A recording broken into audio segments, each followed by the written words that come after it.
Last వీడియోలోనైతే చెప్పాను కదా ఇంటికి వెళ్ళాననేసి. ఇంటికి వెళ్ళిన తర్వాత నాకైతే అలమారాలో ఈ షర్ట్ అయితే దొరికింది. షర్ట్ కాదండి, డ్రెస్. అయితే ఇదేంటని అనుకుంటున్నారా? Signature day. మా ఇంటర్మీడియట్లో ఇది మా సిగ్నేచర్ డే అని చెప్పొచ్చు.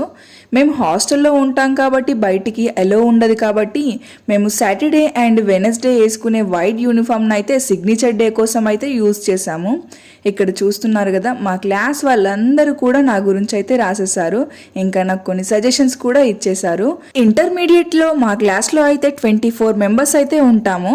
ప్రతి ఒక్కరి మైండ్ సెట్ డిఫరెంట్గా ఉంటుంది. వాళ్ళకి నేనే విధంగా అనిపించానో ఆ విధంగా రాసేసి నాకైతే కొన్ని సజెషన్స్ అయితే ఇచ్చారు. ఫైనల్గా నాకు ఇది దొరికేసరికి నేనైతే ఫుల్ హ్యాపీ అనిపించాను. మళ్ళీ నాకైతే ఇంటర్మీడియట్ డేస్ అయితే గుర్తుకు వచ్చింది. డిగ్రీలో ఎలాంటి సిగ్నేచర్స్ డే అయితే మాకైతే జరగలేదు, కానీ ఇంటర్మీడియట్లో హాస్టల్లో ఉండి కూడా ఈ విధంగానైతే మేము సెలబ్రేట్ చేసుకున్నాము.